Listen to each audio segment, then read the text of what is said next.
Hello everyone and welcome. This time, it's been a while since we did some Tau. And this time, it's finally time for the big guy. And the big guy is the XV88 with a railgun. Now, you may have seen that this is the longest video that I have ever made. It's almost 2 hours long. And I'm probably not going to be able to fill in all this time with just talking about my painting process for him. So I decided to talk a little bit about other stuff that I've been doing. Trust me, they're Warhammer related. So before we get to a lot of filler, why don't I just explain to you what the process of painting this guy was. So first of all, as you can see, I'm trying to lay down a base coat, but as the color I chose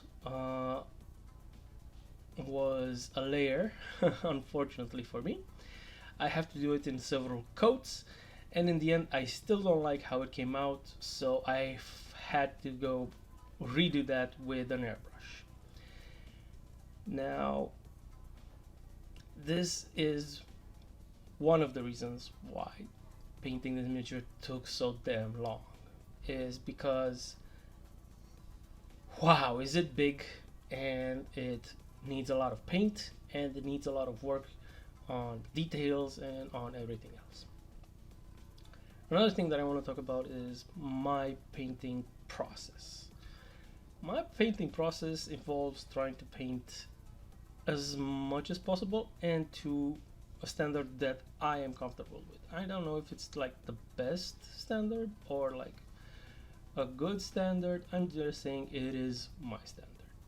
I recently saw a video on YouTube with a new sort of commentary on how everything is painted on YouTube, and they're saying that YouTubers only paint at a YouTube quality level, which looks good on camera.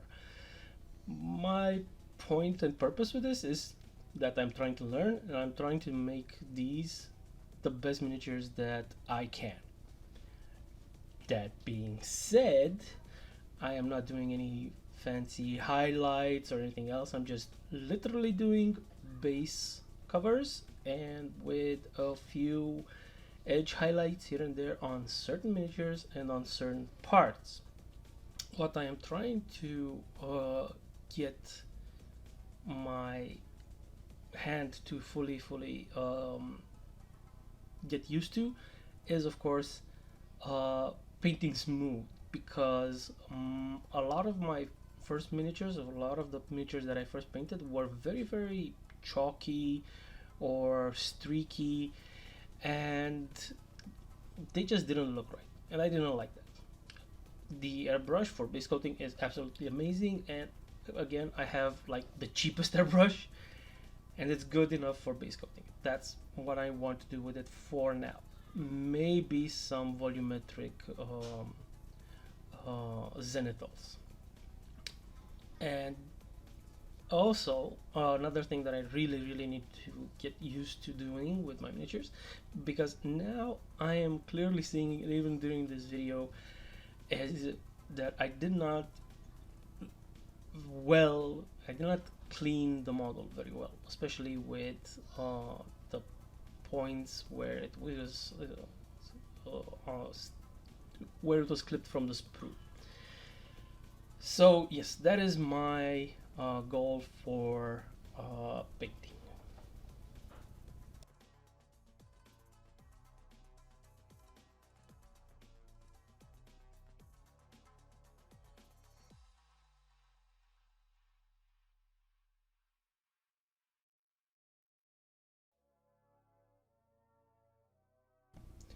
And as you can see right here, I am trying to add the second coat and not really getting it. But it did look fine in the end once I came with the airbrush. I'm also using a fairly big brush right now, trying to get as much coverage in as short a time as possible, because uh, painting this is indeed a chore, and I kind of get people who have to paint armies in like a day, or who try to do it.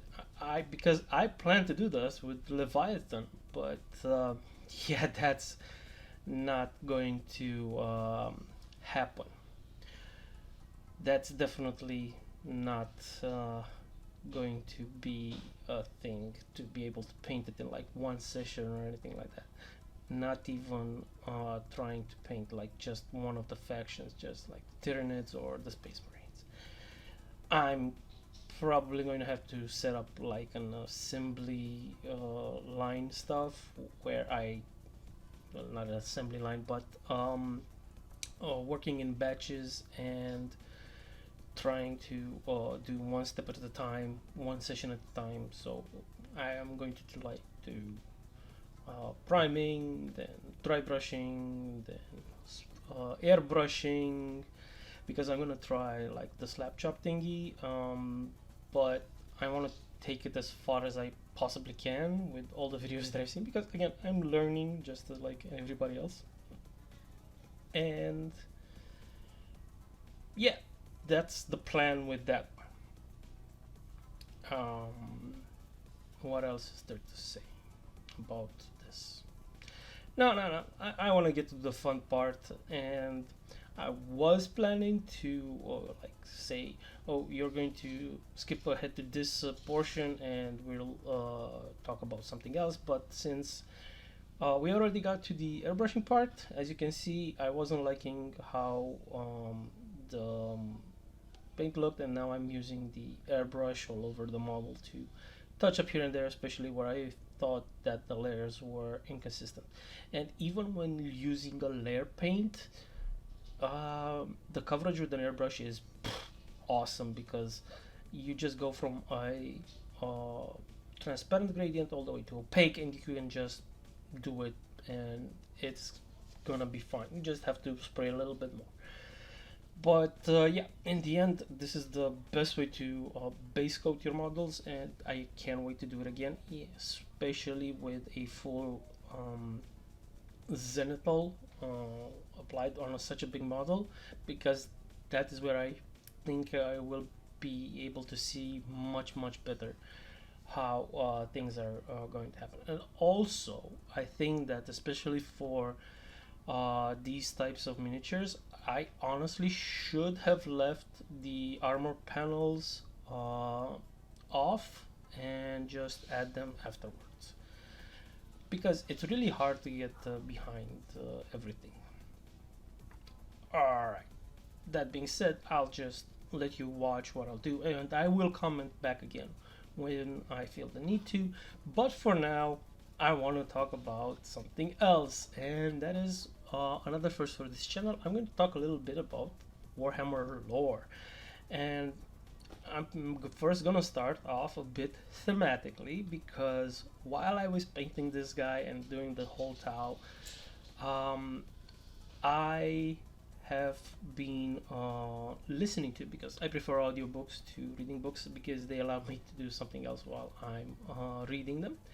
But the book I'm referring to are, of course, Crisis of Fate and Empire of Lies by Phil Kelly.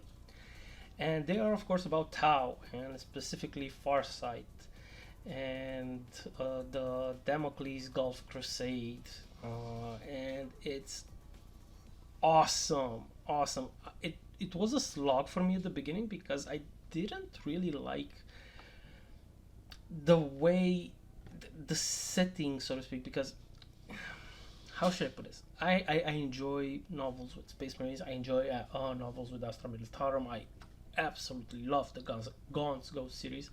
I'll get to those minis eventually. And I enjoy novels with Space Marines. I don't really enjoy the bolter porn that much, especially like when there are points of view, and I did enjoy the points of view of the Xenos in the books. I thought they were incredibly realistic. But what really got me was, I don't like the incredibly slow pace in which they describe their dialogue session and how they talk about how everything is interpreted and so on and so forth. That is just a little jarring for me personally. But I got through it eventually after like 2 or 3 times I read the books,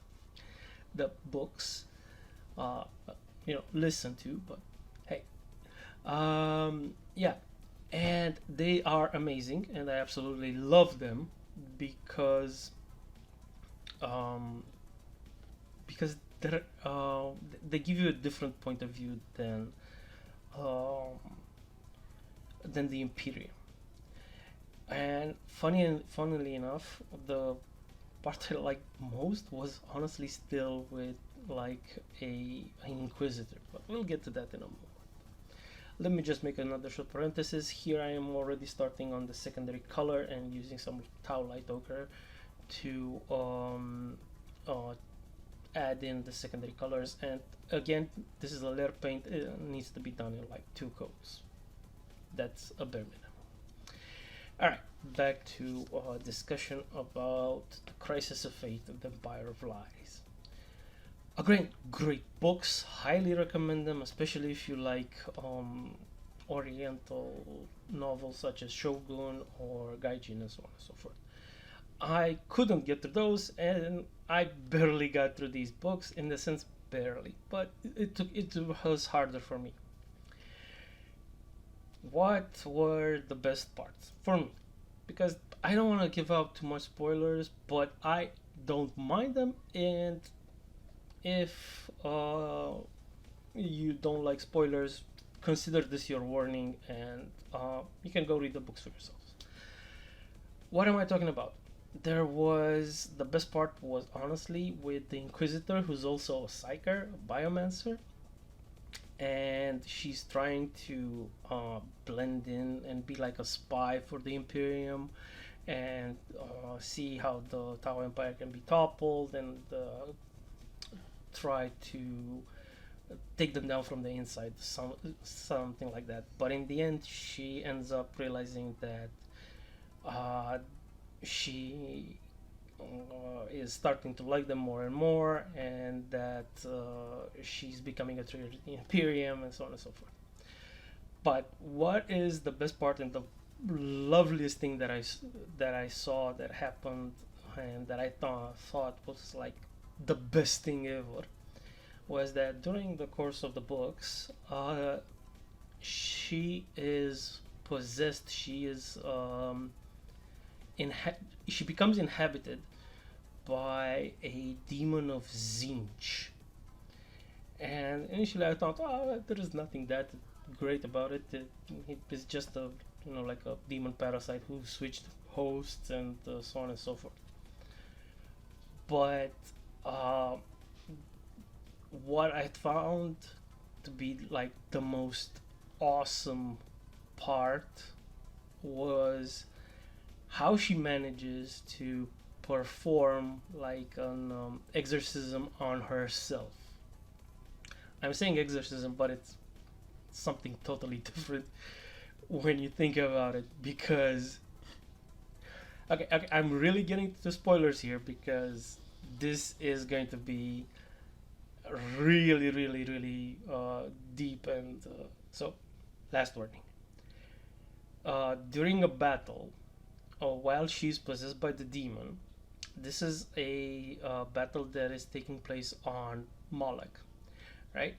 And during the battle, there are corn hounds, and these corn hounds have colors on them, which block psychic phenomena.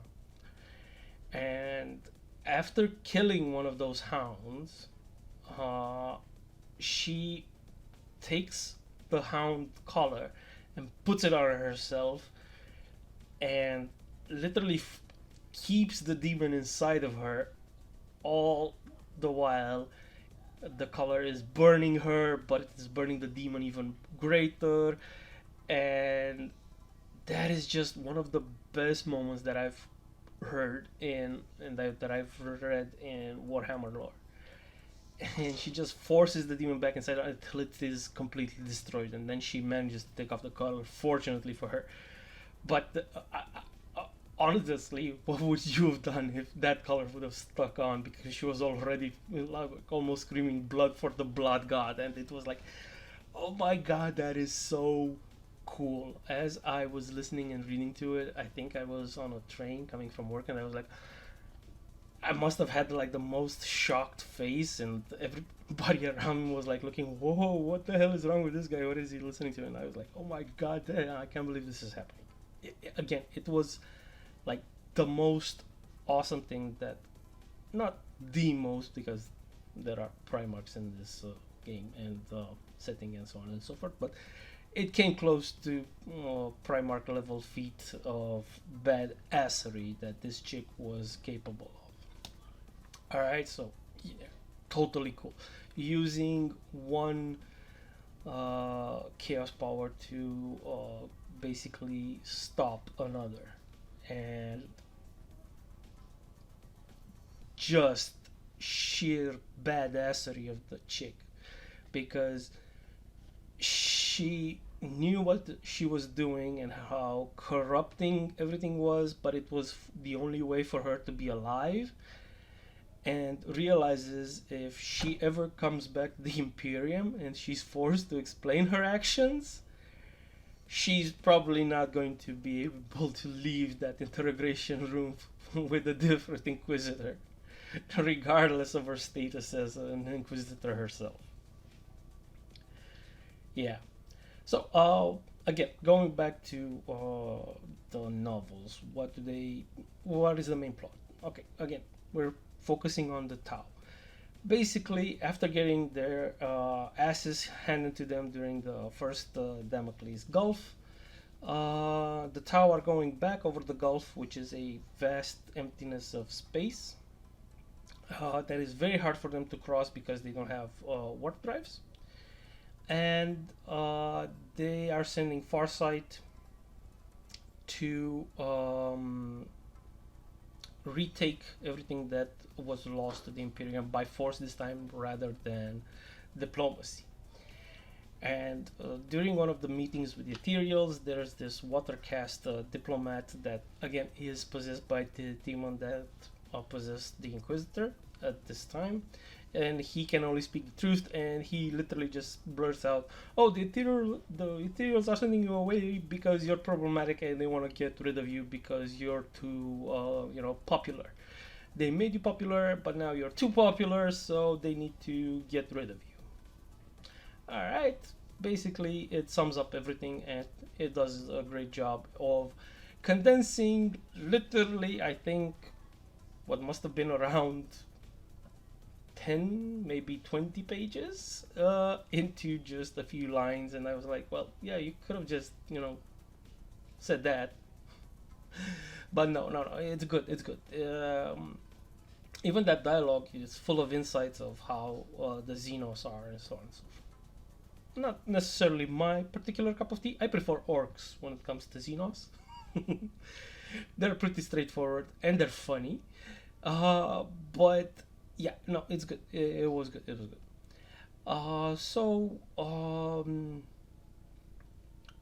What Farsight does is, he waits for the troops to be mustered and then sets off over the Gulf to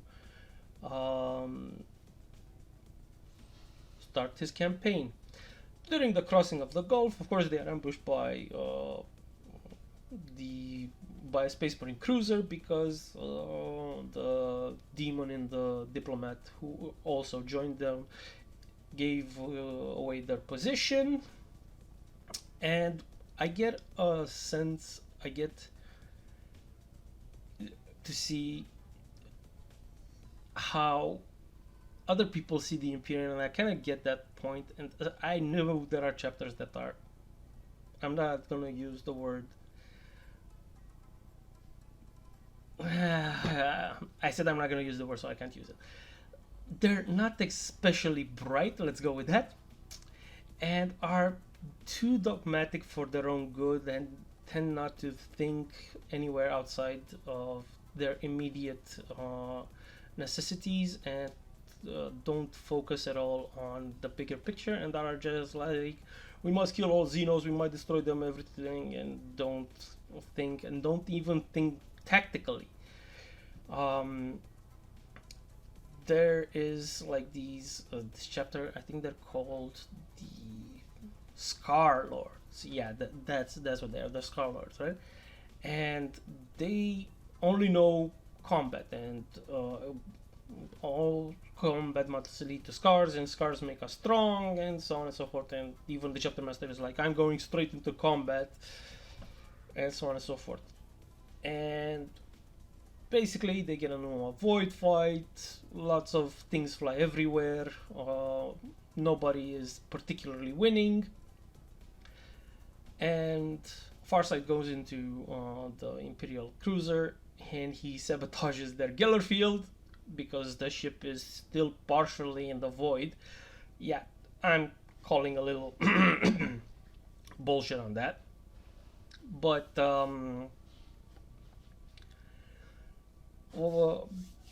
as soon as a tiny demonic infestation occurs on an Astartes vessel of ancient design and of great value to the Imperium, the chaplain on board is literally saying, okay, abandon ship and set it to self-destruct in the middle of the enemy fleet because of a light demon. No, not the chaplain, the librarian. So, a librarian with warp powers who can, in theory, easily banish any demon, any minor demon from what Farsight encountered. They were lesser demons anyway. Decides to sacrifice an entire void-faring, huge, 100,000 crew cruiser. I don't think it was a battle barge, but still, he decides to completely annihilate this thing just because we have some demons on board. And what are you? Chickens? What happened to the Astartes thingy? Oh, good God. Anyway. Thanks to this, the Tau do manage to cross the Gulf. They defeat, it's a draw, let's call it a draw, the ambushing Imperial ships, and they do make it to their destination. They didn't retake the worlds through force, but they did lose like 1/3 of their effective numbers by crossing the Gulf. And again, this is something that I don't really get, and maybe somebody can correct me, but how do they cross the Gulf in like, it's a matter of years for them, and that's why they have to even go into stasis and so on and so forth. And then after they got there and survived the world, and actually I think it's immediately after getting there, they have Farsight has a chat with the Ethereals, and they say, oh, reinforcements are not coming, we're on our own, we need to take the world with less people, and this is what we have to do. The thing is, after the worlds are taken, in like the next book, and even I think in this one, immediately afterwards, Farsight just gets on another ship and just crosses the Gulf again, and he goes back to talk to the Ethereals. What? I mean, didn't you just spend years? You're going away for years again? It's a little weird.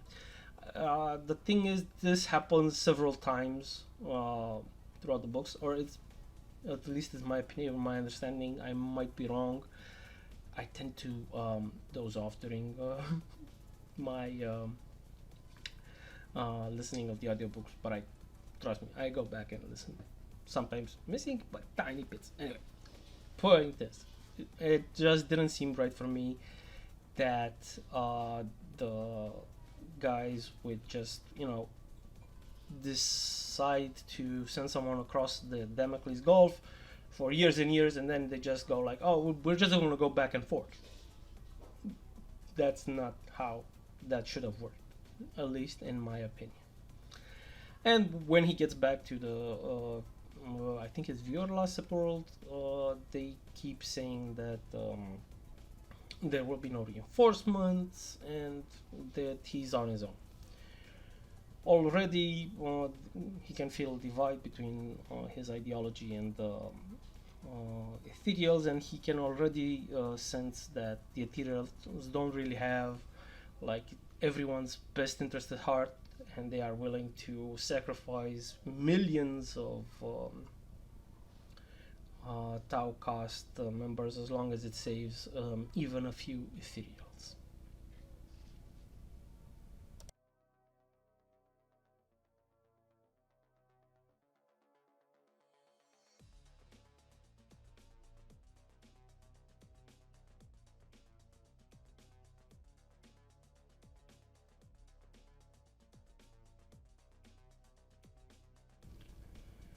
And as I was saying, during his stay, his governorship of the reclaimed worlds of the Damocles Gulf, one of the major threats that was happening in that area were the orcs, and this is the special part that I like, seeing some Xeno on Xeno action. And it shows that despite what you would expect from like an advanced society and people with tactical acumen, I didn't quite understand why Farsight had to go on a reconnaissance mission, even in a safe enough zone that they thought was pretty safe. He ends up saving mostly everybody and so getting the mission done. But why should the Supreme Commander be doing this scouting mission instead of some, colonel or somebody more important? Anyway, somebody less important but still with enough experience. But he gets ambushed by some orcs and gets away. That's an easily done task, no problem. But then they show that the orcs are not as stupid as they think, as the Tau think, because the orcs have a plan, or at least the big boss. And it's absolutely amazing to see how they get like totally bamboozled by these orcs, who decide, oh look, we're gonna make these ships, these asteroids which we slapped engines to, and instead of attacking them straight on, we're actually going to cause a diversion, and we're gonna go all the way across the Gulf and attack their sept, which of course Farsight actually falls for this and gets on the first shuttle to go back all the way again to the septs, where he's told, why did you leave? Go back. We got this. Go away. But you're sacrificing millions of people. It doesn't matter. This is how we were gonna do it. Yeah, that's what he does. He gets reprimanded again and sent back. And then he goes back just to find out that the orcs again attacked. Other orcs attacked his colonies, and he has even more to deal with. So again, he was bamboozled, completely bamboozled. Just for him to, meditate on the fact, have a vision while he's meditating from his mentor, and realize that the way forward is combining the strengths of the cast, which is a sound plan. It works out pretty well, and in the end he defeats, with the final battle being, of course, on Moloch, which is absolutely amazing because it's one of the oldest references in Warhammer 40k, because it is where it is said that the Emperor stole some of the power from the chaos gods, and it's still a very, very powerful place. And not even the Inquisitor fully knows this, or at least she never mentions it, because, or I don't remember her saying. But it is a very important location in the Horus Heresy. So, what happens here? Well, this was another fun thing.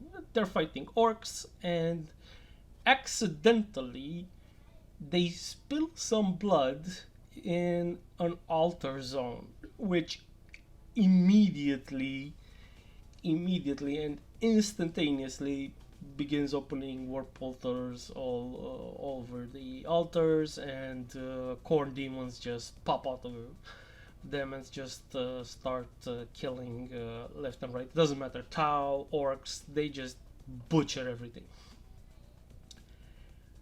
And it is at this point, this is one of the entry points in the books, because at the start of the books, because, and it's absolutely hilarious when you think about it, because the Tau analyzing their enemies for the first time, seeing demons for the very first time, corn demons, they say, "Oh look, they are wearing chains with some forms of jewelry," and they start saying, and they start broadcasting all over the speakers in all of the languages that they know. "We can give you jewels, we can give you gold, we can give you silver. You don't need to fight us. We're friends. We come join us for the greater good." They're literally trying to talk to demons and give them stuff to stop fighting.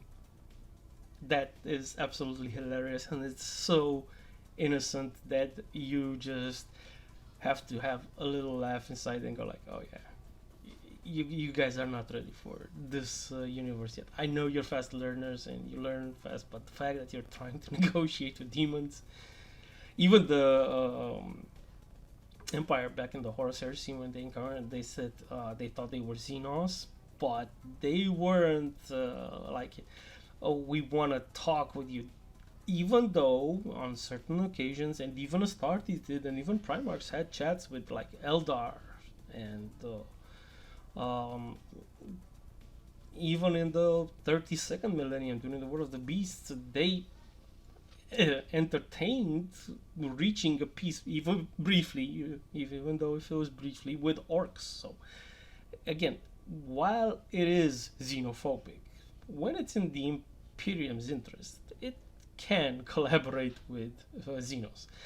But even the Imperium, when faced with demons, was like, "Nope, we're definitely not going to mess around with the 6 foot tall horned red-skinned demons, and we're not going to try and make them friendly towards us." All right, there's a line that goes beyond. Never mind. So, basically, what happens is finally they realize that they need to close the portals somehow, and they do manage to do that. Not before, of course, Farsight forced through desperation, because he lost all his weapons, is forced to grab the sword, his iconic sword that he now has, which is a artifact probably from the pre-imperial era, which is imbued and is like a vampiric sword, which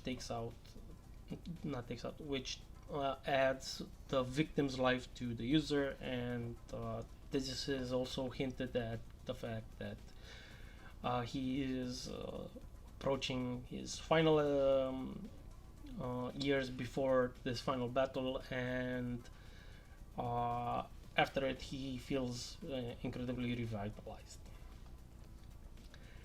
Right, so that's how the book ends, with him stepping even further from the ethereals and realizing that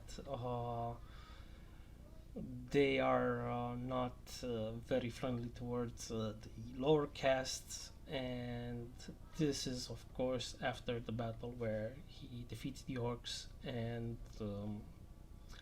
the demons, and just becomes a leader.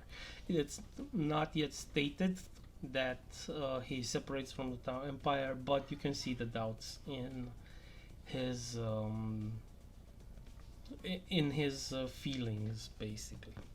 Now, I don't remember exactly from when this book was, but again, I liked it a lot.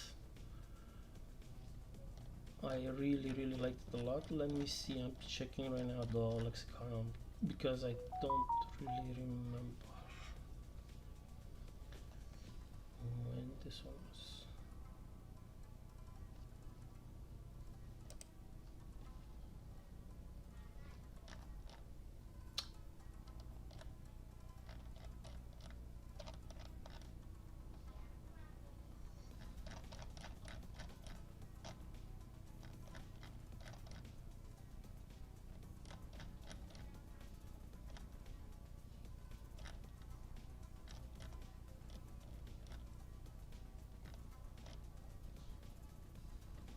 Okay, so oh wow, Empire of Lies was rather recent by my standards, because I don't consider it anything that happened to be like a month ago in history.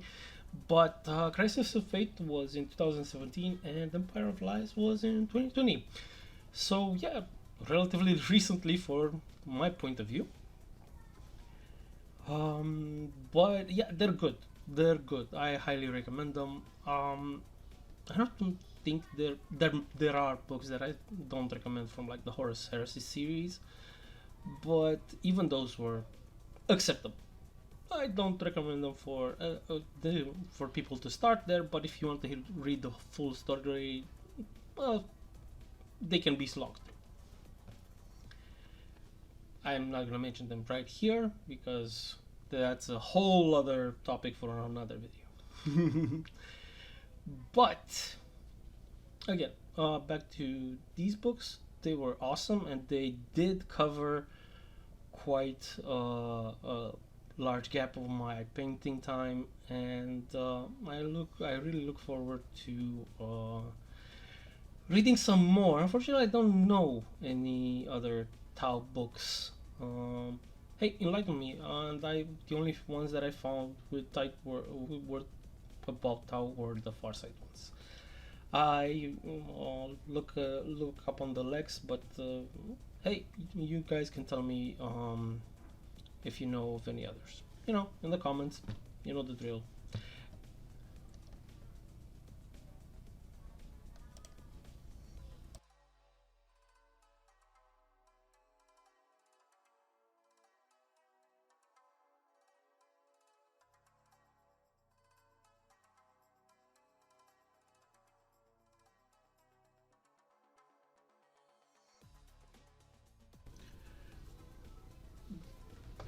But enough of blabbering on about the book from me. While I've been talking about it, I've also tidied up the under armor, so to speak, all the joints and anything that is not armor paneled with black. We'll right back to the primer color.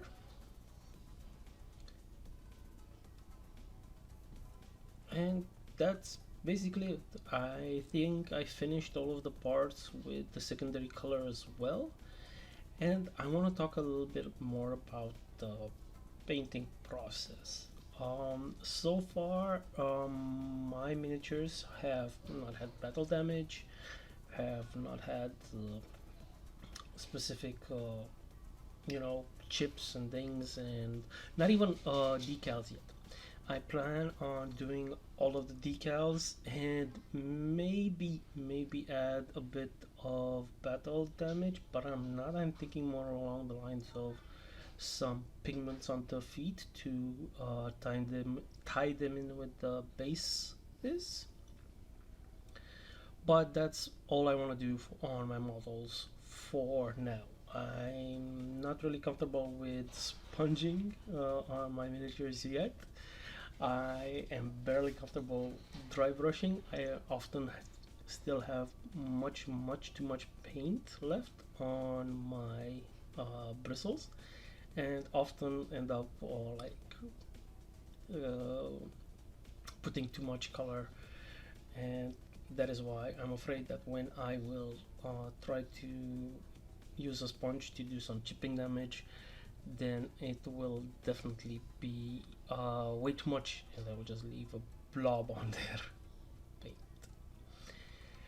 But yeah, that's one of the techniques that I want to try going forward, but a bit later down the road. So yeah, again, why am I only doing like these simple colors? Because again, I want to really get into being comfortable with doing this and being able to do this without making mistakes and being happy with myself that I didn't waste too much time. So yeah, what else is there to talk about? Well, first of all, if you've reached this point and are still listening to me, thank you again. Please consider subscribing, liking, sharing with a friend. And second of all, what is up and coming? Because I keep telling you this, but I never get to do it. Mostly because I was daunted by the sheer overwhelming effort to record 2 hours worth of voiceovers. Oh my god, I can't believe I'm actually doing this. But what is coming up next is finishing the last Tau model that I have, and that is Darkstrider, who will be my warlord for this small Tau army. And once I finish him,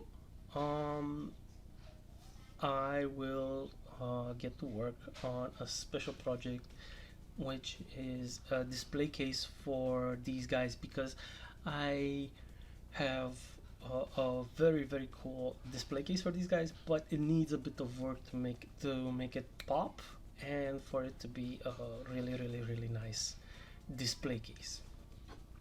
But that is the plan. Now, why is Darkstrider taking so long? Is because he had a little accident while I was painting him, and a lot of parts of him broke, and I couldn't even find them to put them back on him, and I decided to kit bash him a bit. But unfortunately, the only bits I had, and because I didn't want to leave him bare, but the only kits that I had were that came even remotely close, because again I don't have it, were some parts of an XV88, and they looked a little too big and out of proportion. During the painting process, a few days later, I was able to find at least some of the parts missing, and now I am highly debating whether or not I should undo what I kit bashed and add in the bits that were broken off and ripped away. I will probably do that. I was gonna make a poll and see what your opinions, what the people watching opinions might be, but in the end I decided that I will just go back to the original and how it should look. Now, especially because I wanted this guy to be like the sergeant of the squad, even though I only have one. He's still, I plan on getting at least 2 more broadsides. I'm thinking I'm gonna make another one with railgun and one with the missile launchers, because I want that variation. and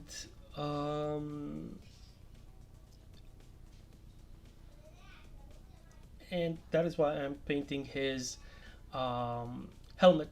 It's not really a helmet, it's more along the lines of head with a sensor thing, because the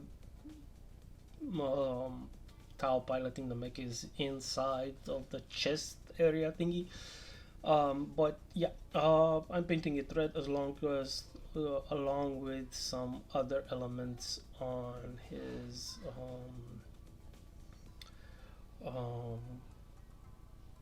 body. I think I did. I honestly don't remember, and I can't see him from down here. All right. Yeah. I think there are some other elements that I painted red, though I don't really remember which right now. What else is there to say? What else is there to say?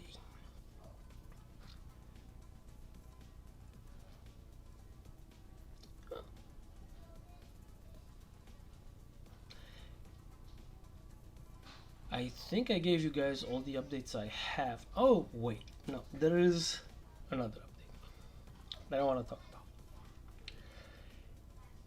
You see, I got into this modeling hobby because I really wanted to do something. And I just really want to do that. But I'm realizing every day that I am lacking more and more of the skills that I need. But I'm learning slowly. So I'm not even going to hint at that project. I'm going to keep that as a surprise. But what's next going to be once I finish with the Tau? I'm going to focus all of my efforts on completing the Gaunt's Ghost, because I want those guys. And after that, I'm going to start working on the Tyranids to get those done, and then finish all of my Space Force, Space Wolves army, because it's big, it's massive, it's not even all assembled. And somewhere in between, I'll find time for Gascon. But after that, I have to get to the major project, the big project that I started getting in this hobby for. No more buying miniatures, no more buying stuff. I need to focus on that and put money aside for something big. It has to be big. Okay, that out of the way. I do a lot of touch-ups because I am constantly chipping the paint, even though I'm using a painting handle. And oh yeah, about the handle, you'll see me that I'm using it upside down, and it was visible in earlier when I was trying to paint something underneath, and you could have seen how it's attached. To make the handle easily transportable and to be sure that I can leave a mini there and it will not fall and break or anything like that, I magnetize this. So I put a magnet underneath, and it sticks to my studio, and it's fine. But what I did with this model, because it didn't fit on the painting handle, was I glued some rivets underneath, and that also gives the model some weight, and it's also very bottom heavy, so even if it falls, it will fall on the base. It will reduce its risk of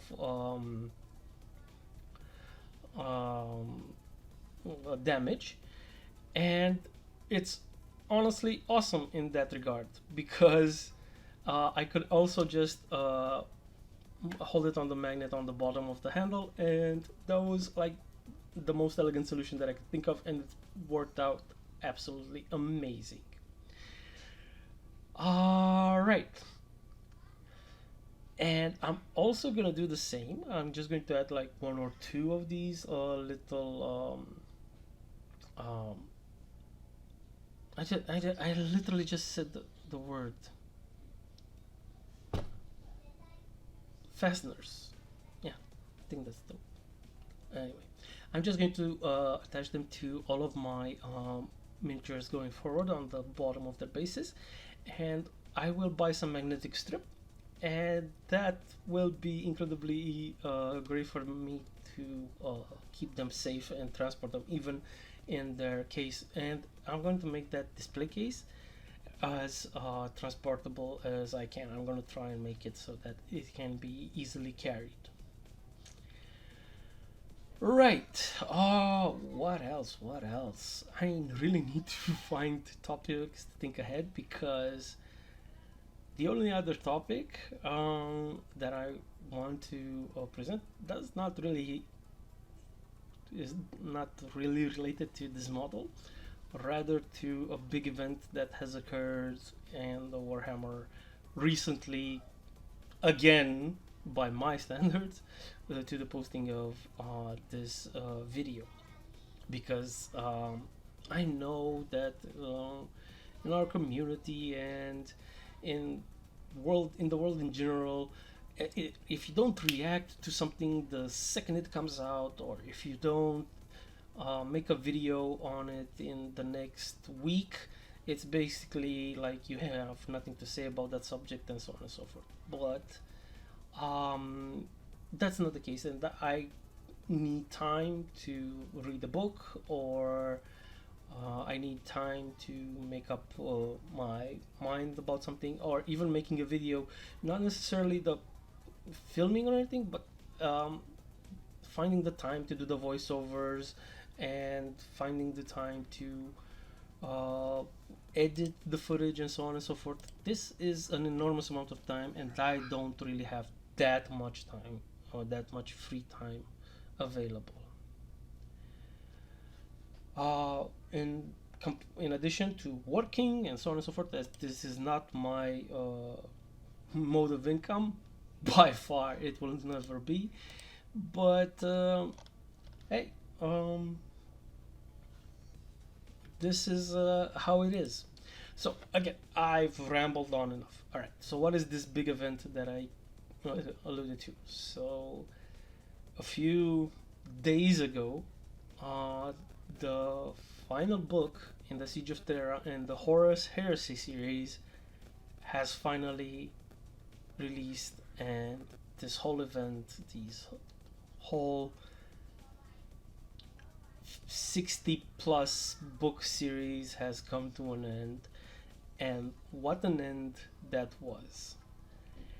Even though for me particularly it wasn't the best of The End and the Death. So The End of the Death Volume 3 came out. I got it as an audiobook. I listened to it. It was amazing. But to me personally, I honestly believe that the best of the three books was the second. And I will back that up with a justification, because during that book you have the fight between Horus and Sanguinius. You have the true reveal of what is the point of why Alanius Person and John Grammaticus had to be there on Terra, and what was their main purpose. You see how you get a clear sense of how Earth is corrupted, how Terra is corrupted by the warp and what Horus plans, and you finally see the monster that Horus has begun. While in the third book, Dan Abnett actually tries to humanize him a bit, because it might not be fully voluntarily, but it shows that he's still in control.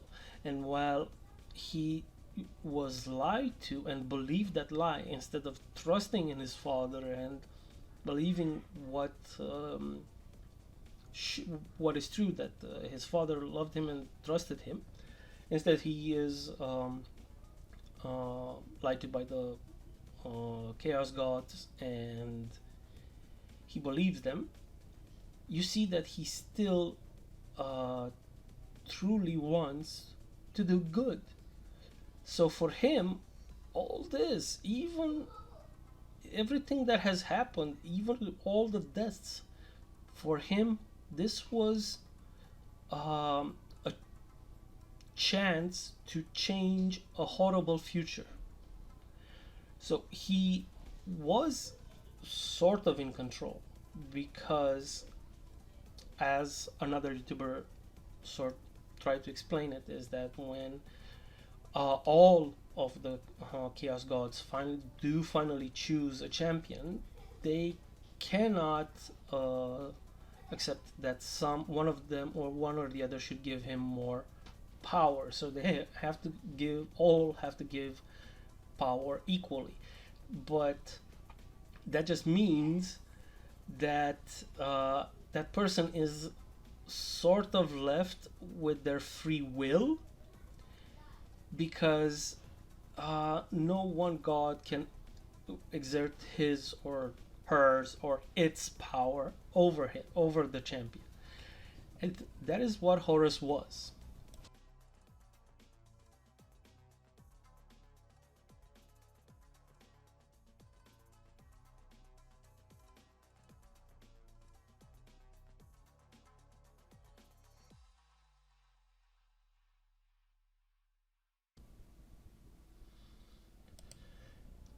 And it was also very, very clear that Horus wanted to change the galaxy. He wanted to make it better because he thought that his father had betrayed mankind, and his purpose was truly to become a god.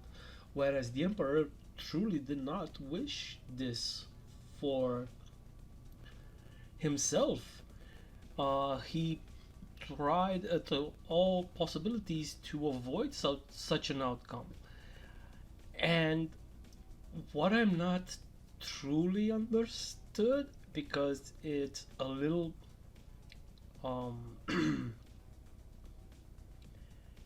really iffy on my part, because, and this is a topic that I want to discuss, because and no, really, I want to start a discussion on this, because and see if anybody does at some point reach this and gets to see this, because I'm absolutely dying to know this. So, and this is not a book review. This is just what the Emperor said through multiple books and what was intended for each of his sons. So it was clear that he made all of his sons with a definite purpose in mind. Dorn was the Praetorian. He was supposed to guard the Emperor and protect Terra. Lehman was his executioner. He was supposed to keep everybody in line. Horus was definitely his most beloved son. So the first one he found with the accolades appropriate, because there's that whole Alpharius' debacle, and so on and so forth. Cortrabo was supposed to be the architect.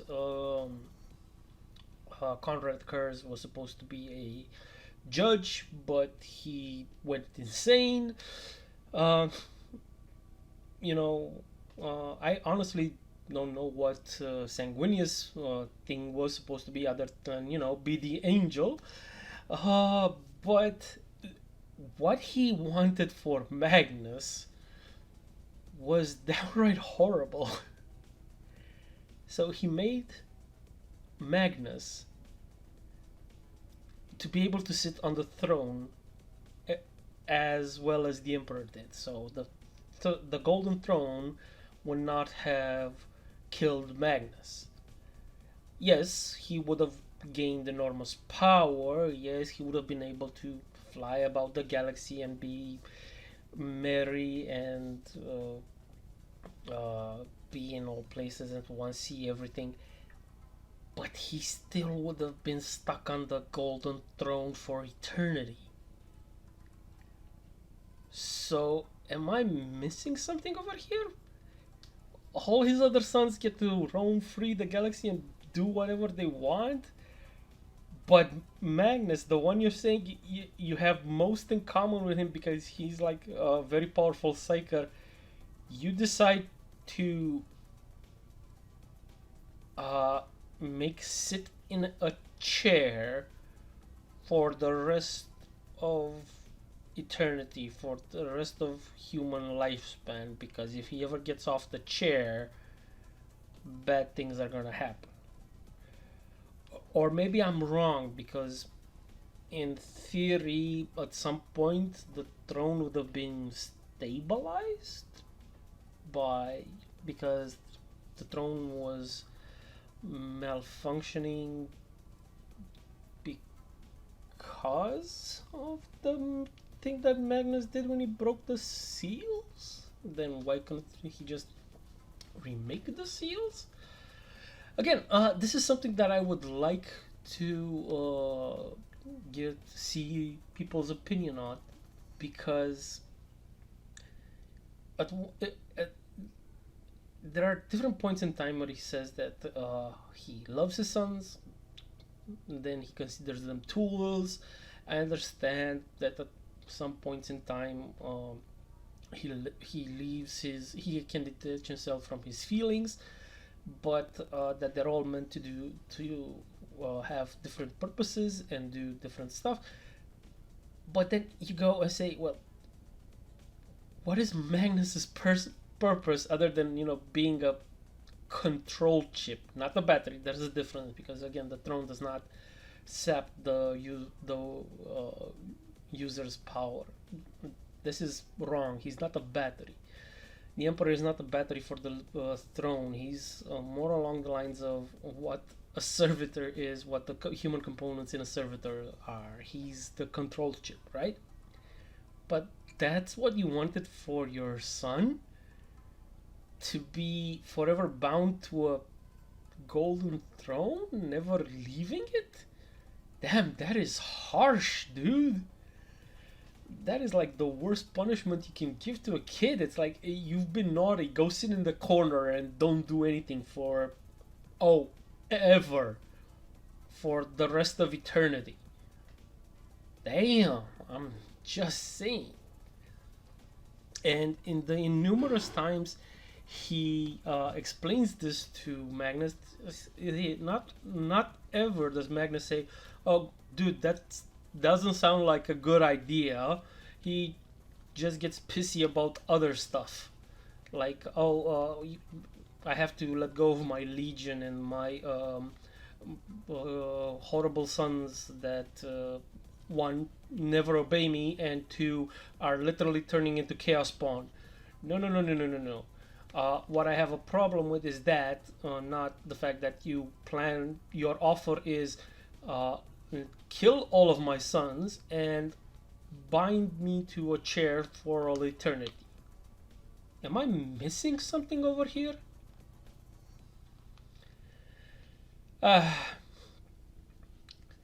Right. So, getting back again, if you have any thoughts or opinions on this, I would really, really want to know what they are, because I might be wrong. I'm willing to accept another view to this, but this still seems like the rawest deal possible.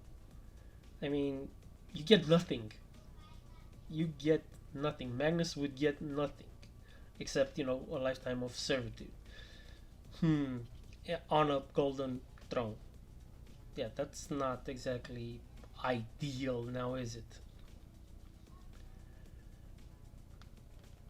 So if you have any thoughts, again, share them down in the comments. What else?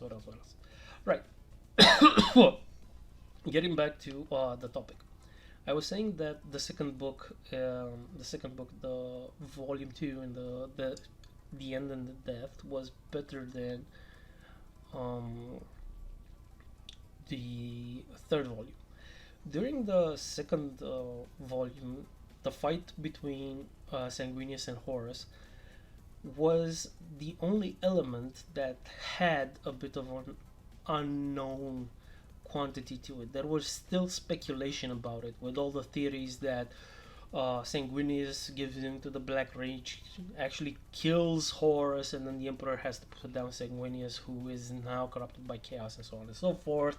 Or how does his father fight Sanguinius, and so on and so forth.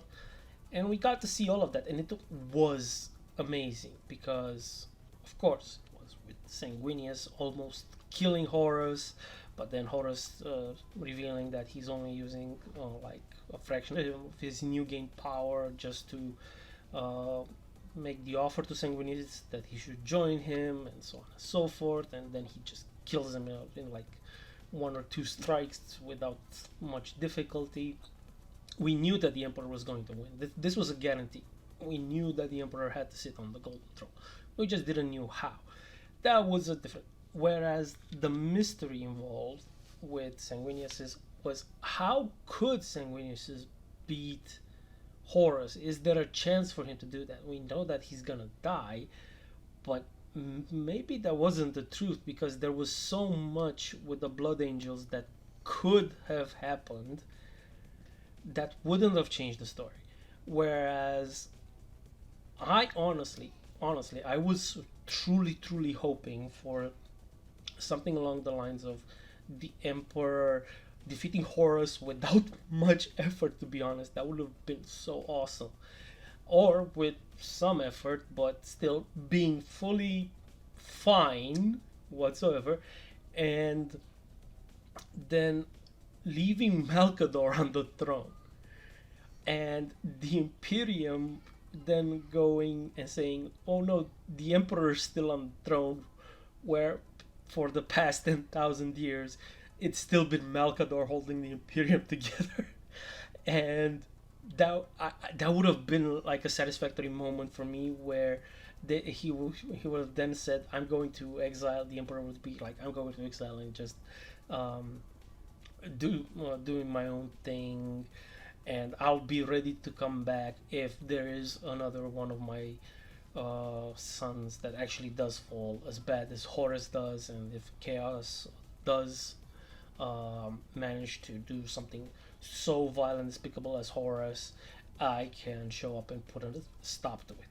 That would have been freaking awesome from my point of view. But again, that's just me, and I like the end of that, and Dan Abnett is the best author for Black Library in my personal opinion. But then again, it was just my fantasy. It was only my interpretation. I'm not saying I prefer it to what happened, but I was hoping for a plot twist.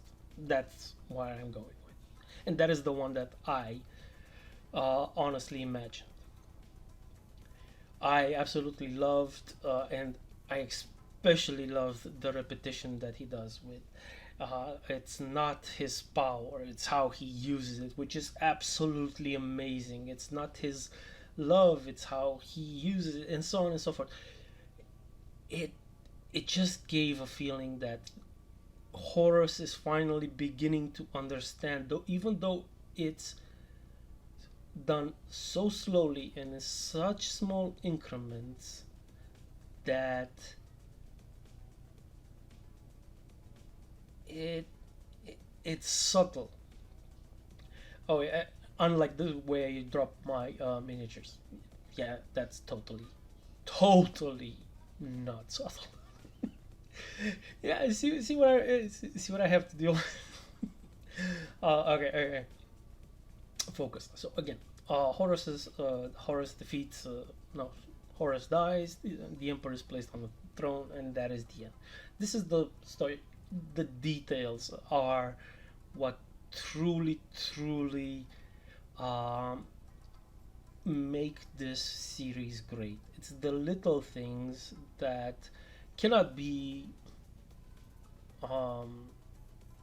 explained and shown in those snippets we had in the codexes and in the small lore segments on various books and so on and so forth.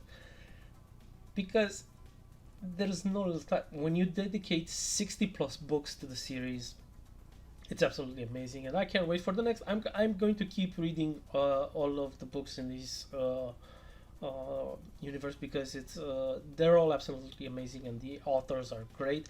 I want to see more Xeno books in the Warhammer universe, because I really liked Brutal Cunning and Prophet of the Wog, and they are absolutely amazing. And Warboss was awesome as well. Yeah, all of the orc books that I've read so far have been absolute gems, and I'm just saying they are awesome. I can't wait to actually see a book from the Tyrannid's point of view, though I don't see how that's ever going to happen. But yeah, when you dedicate 60 plus books to a single event in the lore, it's going to be about the details. And oh my god, I just remembered. Fuck Erebus, right? I mean, god. There's that meme on the internet with, can you stop killing characters for 5 minutes? I mean, what the hell? Everything was done. Everybody was there. Everything was in place. Logan was left. You would have, honestly, what I would have expected was for Logan to follow Abaddon in a hope to still bring him to the good guys, but then slowly over the years be corrupted and finally just give up and lose himself to chaos. But no, Erebus comes and just stabs him in the back. God damn it, Erebus, for 5 fucking minutes, will you please stop killing characters? I mean, oh man. Oh man.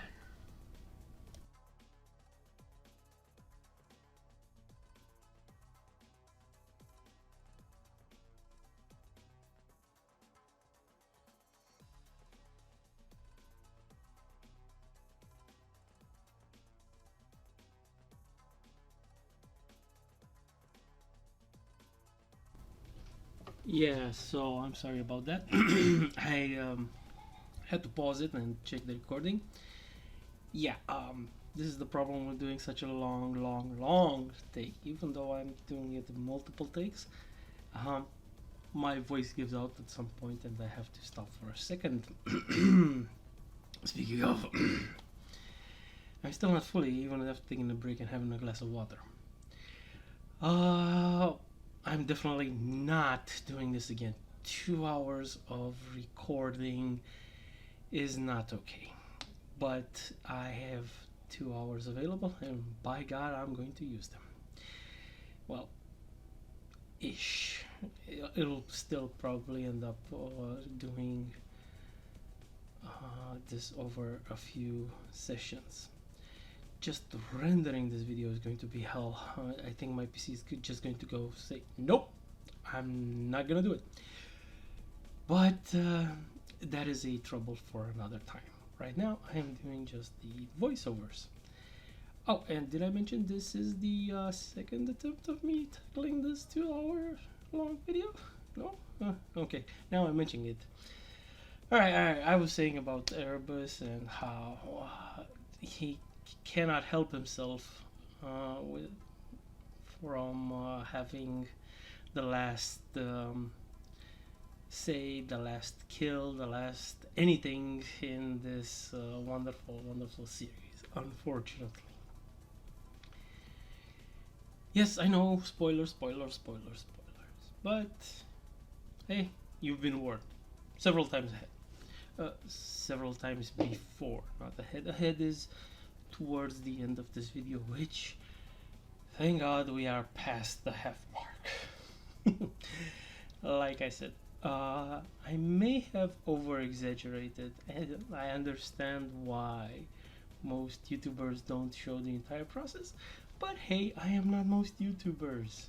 I am me, and I do my own thing. So if you like it, again, subscribe. share it with a friend, hit the like button. Everything helps. Every little bit helps. I was honestly surprised to learn that the previous video did so well. I was truly not expecting that. Hopefully there will be more coming.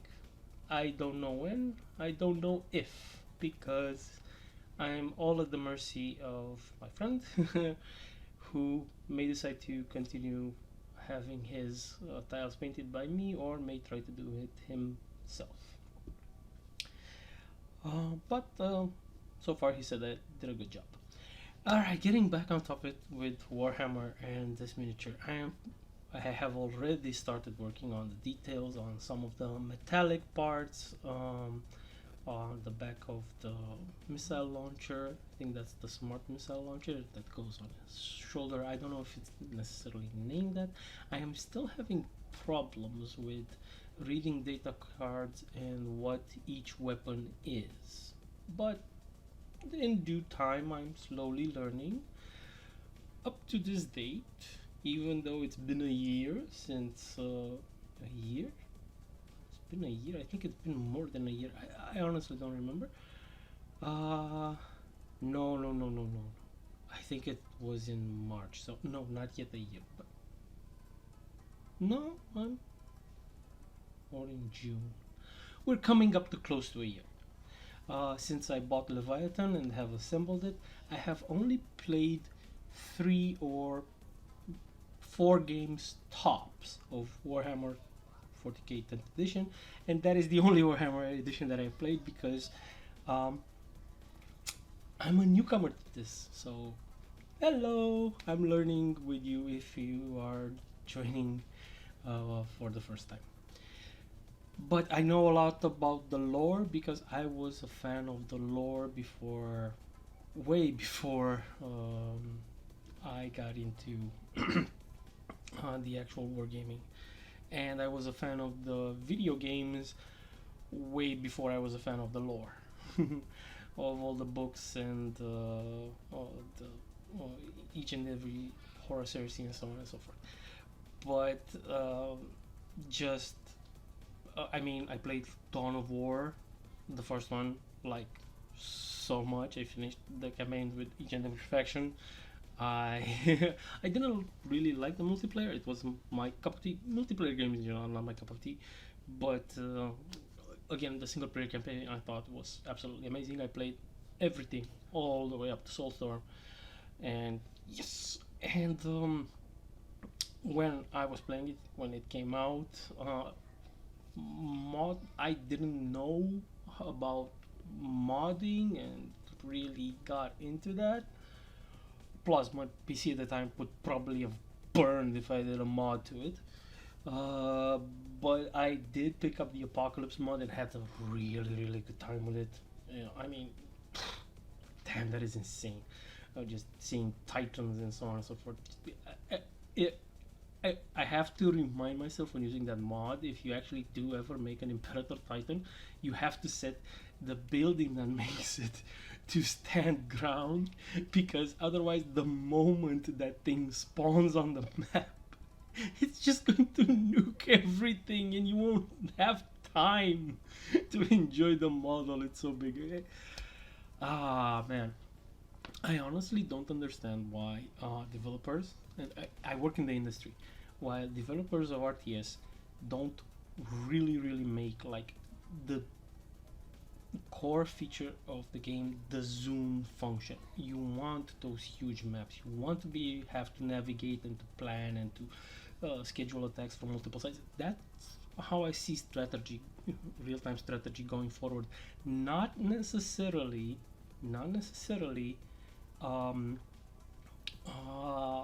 clustering units and so on and so forth. I would like to see a real-time strategy focused on coordinating multiple attacks from flanking positions. So just getting in through your troops into the best positions, and just then coordinating multiple attacks from different directions. And if you say, oh, I'm going to put an army group there first, if your enemy knows that there's an army group there, and he can just full force that one and break through, and all your planning goes out the window. Just thinking out loud. I don't really follow if that is the strategy that our pro RTS players use right now, because I'm not a fan of multiplayer, but that would have been freaking awesome to see back in when I played like Warhammer, instead of when I played Dawn of War, instead of just making units, capturing points. That's also a great idea with the capturing of the resource points and giving you requisition and so on and so on. That I love that mechanic for an RTS. It's awesome. Alright, getting back to more detailing on this little model. I did all the metallic parts with lead belcher and Runelord Brass for some of the detailing, like their emblems, but I think it came out good. I used lead belcher for all of the exhaust, all of the piping, and Runelord Brass for just some of the thicker segments and so on and so forth, just to give as much variation to the model as possible. And again, as you can see, I'm trying to paint as much of the model as possible, even going underneath it and going everywhere. I am not doing this, just for a few glamour shots.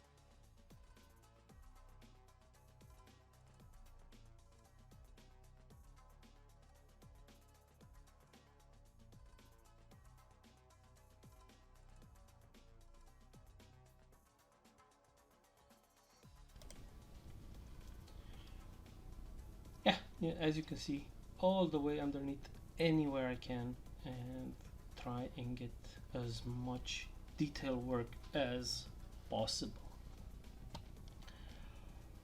Oh boy, I'm almost there. Since I got to the details part, right? There can't be that much more of it. Only about 40 minutes. Kidding. No, I'm not.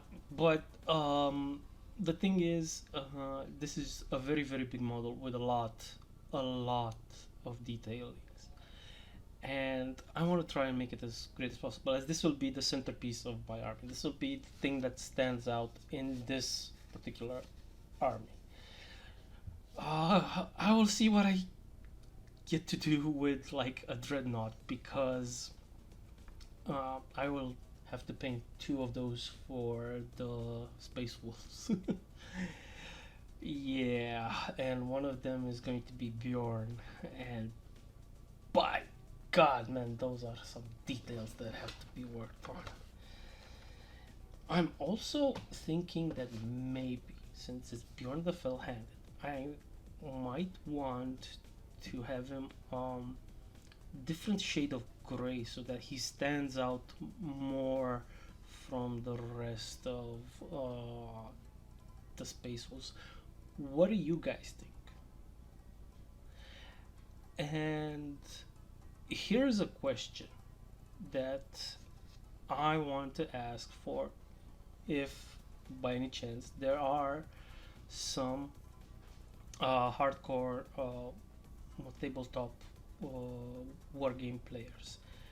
I want to paint my Leviathan Marines in the Space Wolves colors.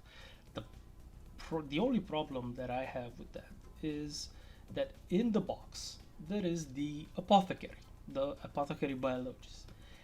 Now, Space Wolves are not allowed to take apothecaries for some reason. I don't fully understand why. I don't remember reading anything in the lore about apothecaries either, but this has always bugged me. Don't they collect their gene seed? And who does it for them? I think it's their Iron Priests that do that, which is like their Tech Marines also. But I don't recall, from all of the books that I've read so far, most of them Though by sheer volume, because most of them are from the Horus Heresy regarding Space Wolves. By sheer volume, because those are the most books, and it would make sense that most of the most happen to be in the Horus Heresy. I am, though, holding on to the Blood of Azheim series, which I plan to listen to while I do paint the Space Wolves. But I want to know, one, why can't space? Is there a lore reason why Space Wolves can't take apothecaries? And two, what should I paint my apothecary biologist so that it would make sense for him, not necessarily from a rule standpoint, but thematically to stand uh, with the Space Wolves army, at least, like I said, thematically on the shelf or something, so that he doesn't stand out. What legion? What not legion? What chapter should I paint him as? I'm, for example, I can't possibly paint him Dark Angel's apothecary, because he would probably just get beat on each and every day by the Space Wolves. But I'm curious. What do you guys think I should paint this guy, and what possible lore reason would I have? Would an apothecary from a different chapter help out the Space Wolves?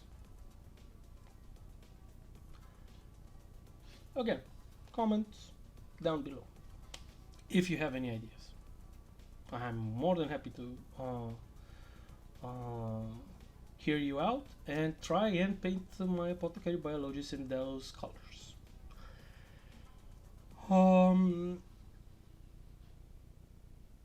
Right. What else? Oh yeah, I've gotten to doing the Runelord Brass details on all of their Tau emblems. That is the color that I chose for those thingies. Don't really ask me why. I just found that it looks pretty good on the green color that I chose, and it looks really good. And another, again, you might be wondering, why does he have his weapon broken? Why did you assemble it and then break it? One, I realized after assembly that I wasn't going to be able to paint under his weapon. I don't have the skill, so I had to break it off.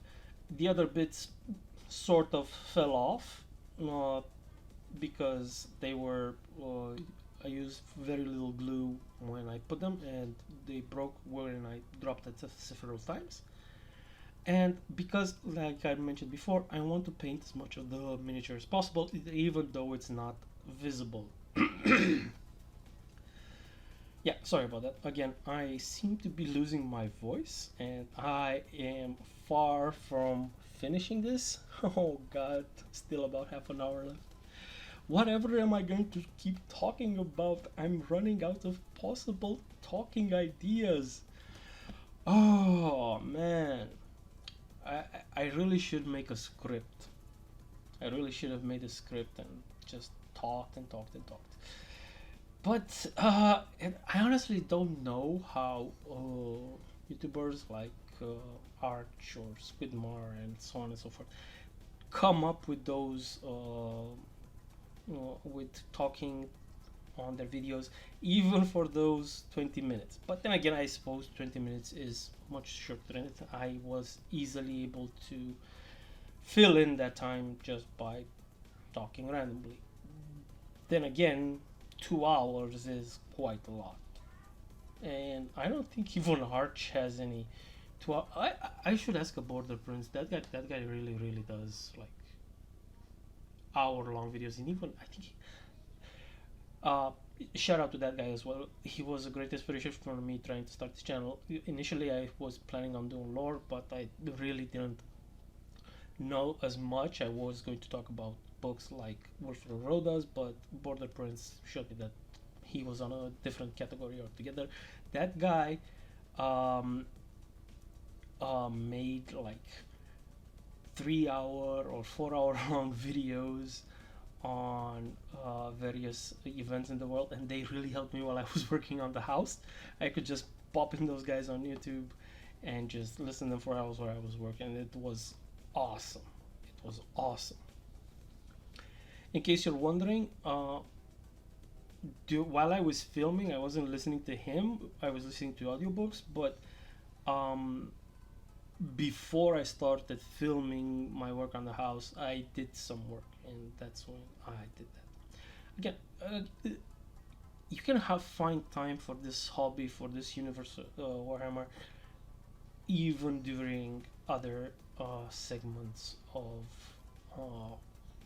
your life. Even when you have to do something that is not mentally demanding, you can just listen to it and carry on with your tasks.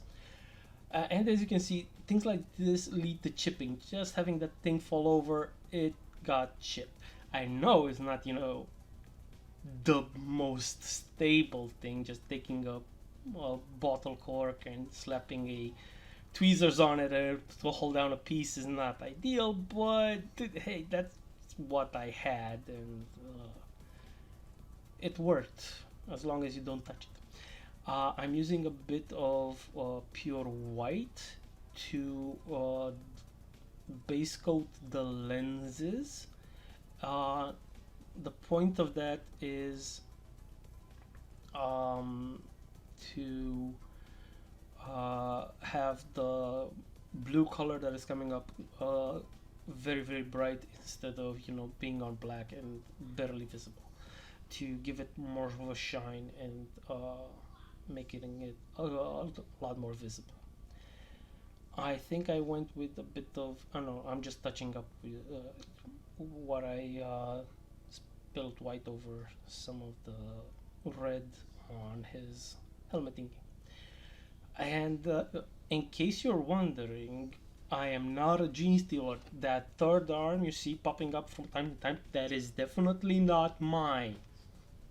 Okay, I am a God-loving, God Emperor-loving imperial citizen. Of course, that's just what I would say if I was a gene stealer. Never mind the last comment. Where were we? A little joke there. Oh man, this reminds me, like, there's this Hammer and Bolter episode which is absolutely insane and wonderful. There are these imperial citizens that are trying to escape from a hive city or imperial world during a Tyranid invasion, and they're trying to get to one of the last shuttles going out, and they're being stopped and checked every which way at every intersection by several guards. One of the imperial citizens is clear that is a smuggler and knows hidden ways and so on and so forth, only for at the end, I'm gonna spoil it, only for at the end to reveal that they are indeed gene stealer cultists, and they're going away with their hybrid baby. Oh my god, that was one of the most epic plot twists that I couldn't believe. It was so awesome, so freaking cool. No, I am not starting a gene stealer army. That is definitely one of the ones that I really don't like, even though I like some of their kits, especially I think and it's the Outriders on the bikes, and those just look cool for like guards. And I heard it mentioned, like, if you want to make guard cavalry motorized, you will need to actually use gene stealer cult kits and kit bash them back into being normal humans instead of hybrids. Just chop off the third arm. But yeah, no, they're just not my cup of tea. Let's go with that.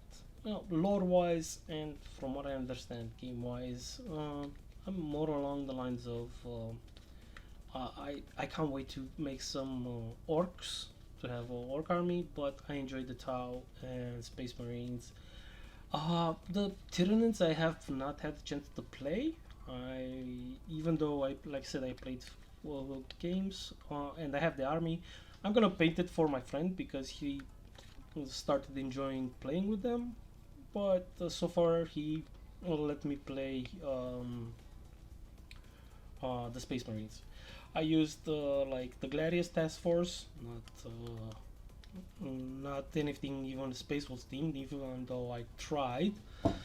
But I really don't get the rules yet for their like stratagems and for their detachment rules for like the Sons of Rus, but I will figure them out eventually, and I will try and make a battle report, see how that goes. I'll really need to find some time for that, but I also kind of want to have like a board, because so far we played it the way I think most veterans have played their first Warhammer game, with books as obstacles and cans of peanuts for towers and whatever. Oh, and TV remote controls as cover and fences. Yeah, I know it's not how you would expect it, but hey, I'm also maybe thinking of starting like a series which should be like entitled something along the lines of Great Plastic Battle Report, or Battle Reports of Grey Plastic, something like that. Alright, we play with unpainted miniatures, but I'm pretty sure that is something no, not too many people might want to think, and I definitely don't want to start the trend where YouTubers realize that you can just make battle reports or something like that with grey plastic and people will still watch, because then I will definitely be out of a fan base. the big one that I have is already teeming to bursting. I'm kidding, I'm being sarcastic. Again, please subscribe. Just a bit longer now. I'm putting the final details and just fixing the few mistakes that I'm making, and I think I've started panel lining and trying to fill in. No, not yet. I'm gonna do that with a shade in the hopes that it will flow better, and I've noticed that it does, in lieu of actual panel liner from Tamiya, which I plan to get at some point in time.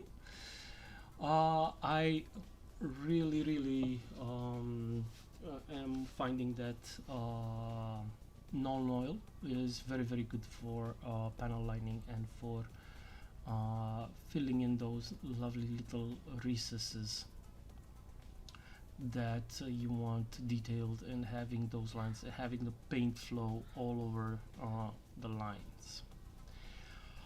I think I mentioned this in a video before. You can clearly see right now that I am using some magnifying glasses. This is in conjunction with my normal pair of glasses, because again, I just don't have the sight to see what I'm doing without them. So consider this an accessibility requirement on my part for me in order to paint models. And when I started, colleagues said that, hey, you're cheating, you're using a magnifying glass, don't use a magnifying glass. Well, I couldn't, but then I did a little bit of research. I saw a video from one of the greatest painters that I know of, Trevelyan. He has in his background several golden demons, so I'm thinking he is pretty good.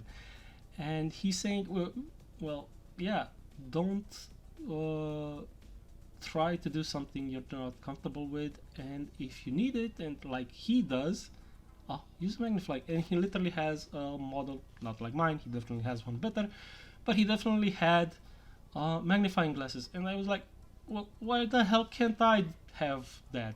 It's perfectly legit, and if somebody who's won multiple golden demons says it's okay, I'm gonna keep using it. So that is my advice to absolutely everyone. Go ahead, whatever makes you comfortable to paint, use that and paint the way you are comfortable with. Ooh, wow, that was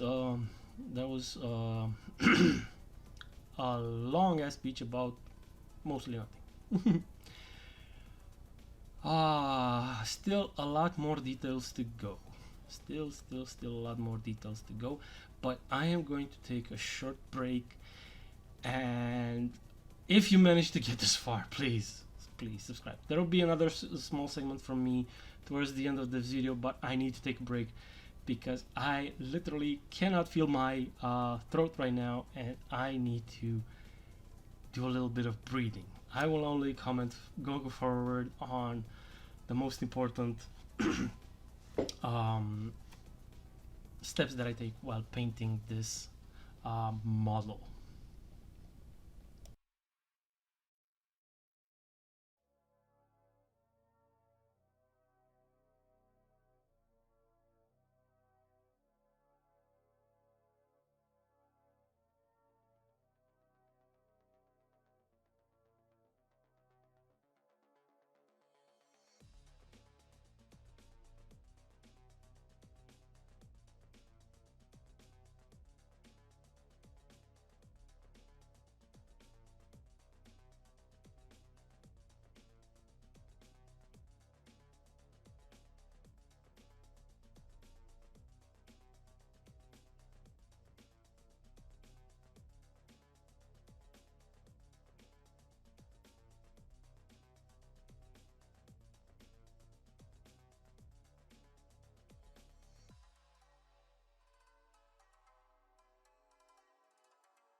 And I have gotten to the part where I need to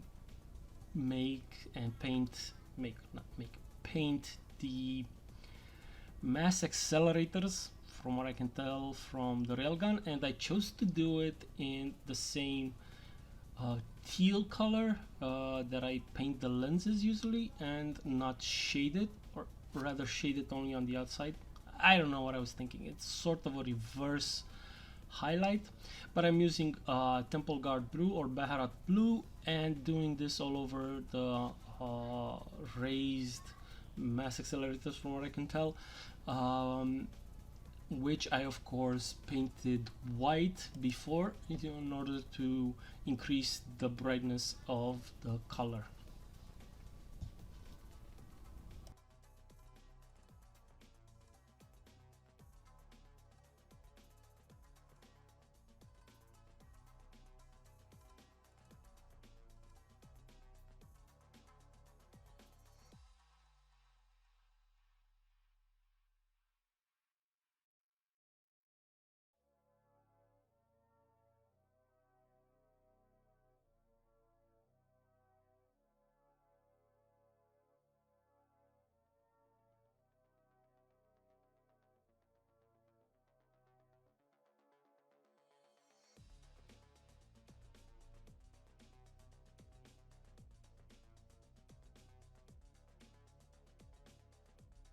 I may have missed a few details and not filmed the process of painting the lenses fully, but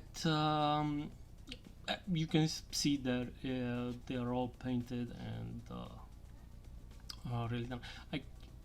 I honestly was never able to replicate the success I had with the first lenses I painted on the drones, but I'm happy with how these came out. I'm really happy with how these came out. It's more than enough. And yeah, you can see me here starting to do a panel line with non oil. Oh no, wait, hold on, sorry, my bad. For the Runelord Brass, I used Agrax Earthshade instead, as it's more of a brownish color, a more earth-based shade than normal, which is tinted more black. And I try to give this more also to use this also as a shade, and shade the underside of the emblems as well as all of the lines. I wanted to pull at the bottom of the emblem as well as in all of the lines to make them stick out as darker.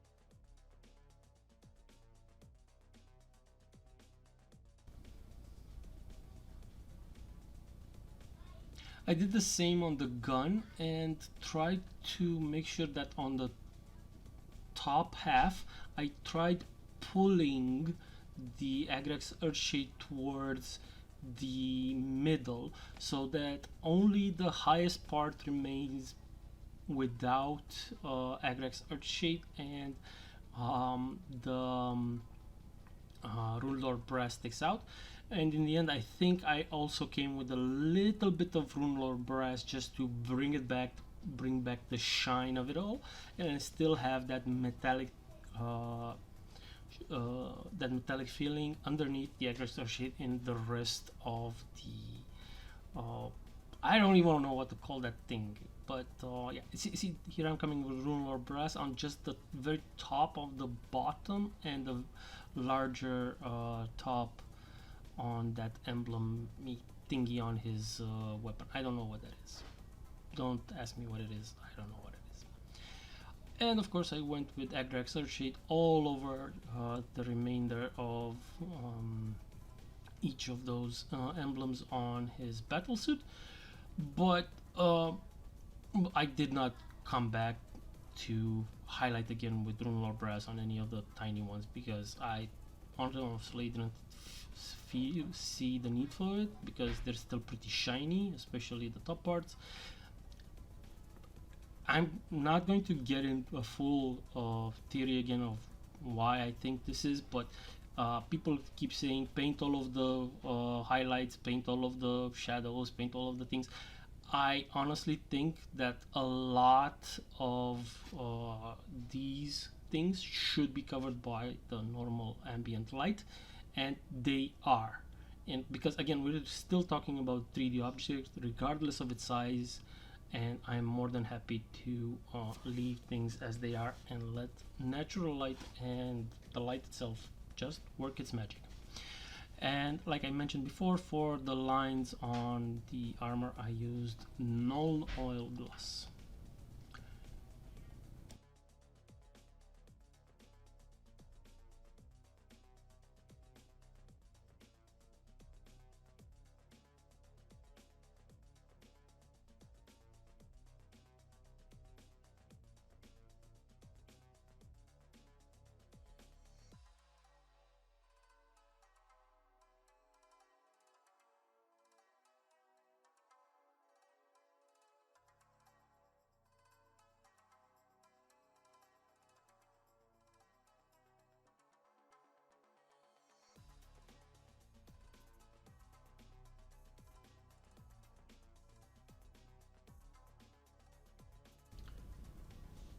Okay, final thoughts on this thing.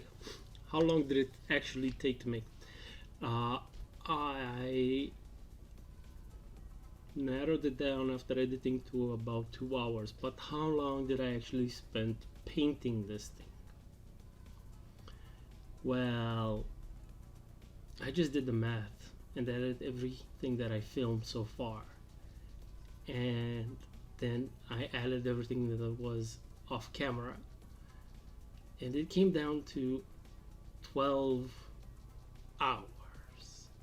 This is not a single session, of course, but 12 hours of painting one miniature for me to get it to this step.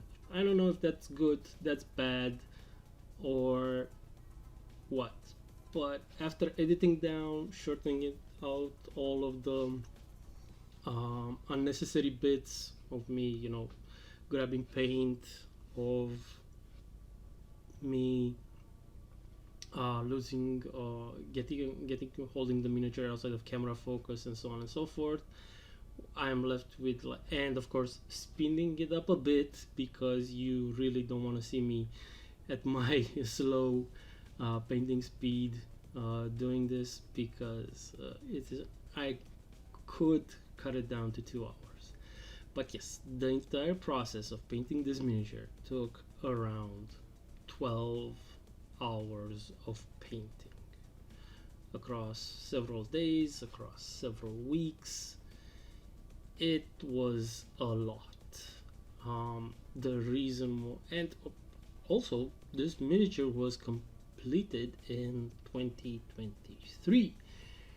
I was only able to get this video out now because of the long time of editing the footage, of finding the time to record, failing to do so once, and so on and so forth.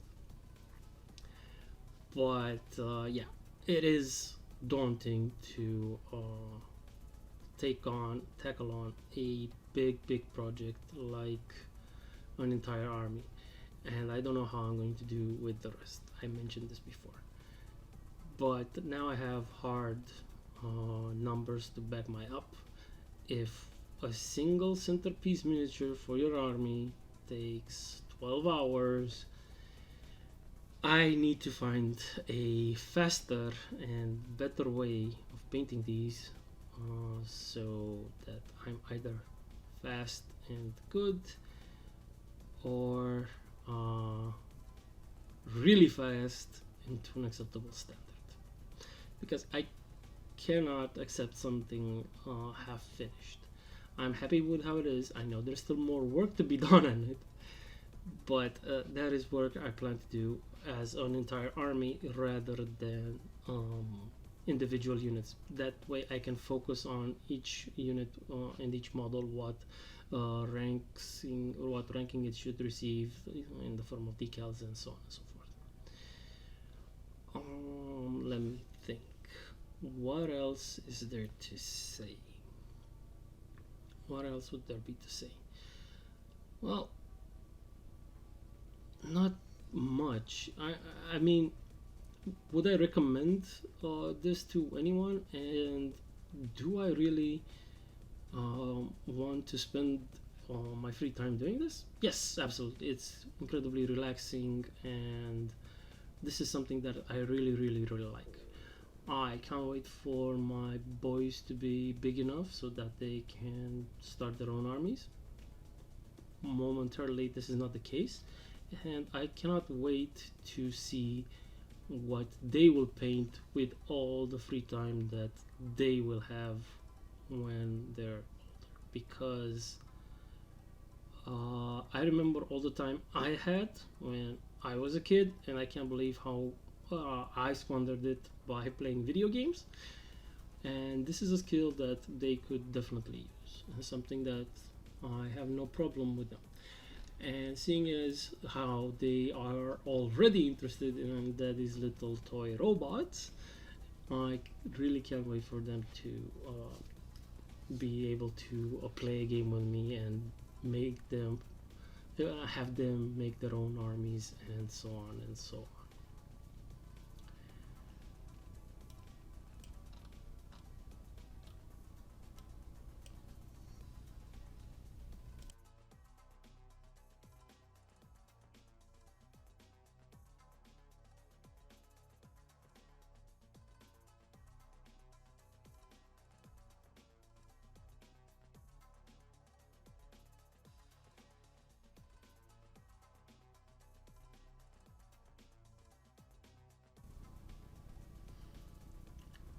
Okay, we are definitely approaching the end of this video. Almost less than 5 minutes remaining, and I cannot wait to give my voice a break. Now, what are the finishing touches? The finishing touches, as I said, and I have been commenting on, were the panel lining, and I'm going to soon be working on the glow effect on the reactor on his back. Now, during that time, I plan to just remind everybody of the final things that every YouTuber has to say. But let me just explain to you now how I decided to do the reactor. The reactor, I went again with the same blue for the lenses and his railgun for the mass accelerators. It's already, you saw me already painting it white for for enabling that process to be easy and visible. And then I'm going to use, of course, the airbrush and try and give it a glow, and then another dry brushing of white over the raised edges in order to try and bring up the glow.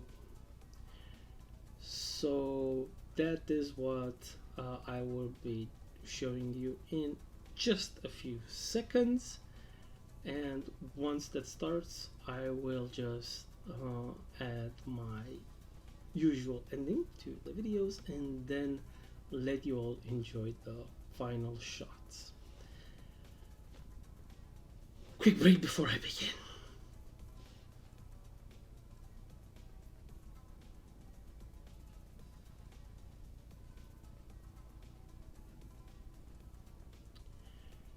Okay, I forgot to mention, before I could use the airbrush, because I didn't want to have any bit of accident and have to redo everything, I got a little bit of inventive and used some plastic from a simple bag, wrapped it around underneath the area I was trying to paint, used a bit of scotch tape to seal that in, and then just use the airbrush to fully test out, fully paint that glow effect, and like I mentioned before, dry brushed with a bit of white.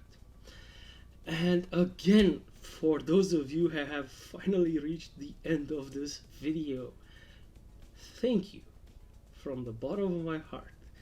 And if you enjoyed this video, if you enjoyed this 2-hour long tirade of me talking about books and Warhammer and plans for the future, how I painted this miniature, and many other things, share it with a friend. Make his day. Send him a 2-hour long YouTube video. I'll bet he's going to be really happy with you for doing that. And again, hit that like button and subscribe. Thank you all again for checking out this video. Alright, bye bye.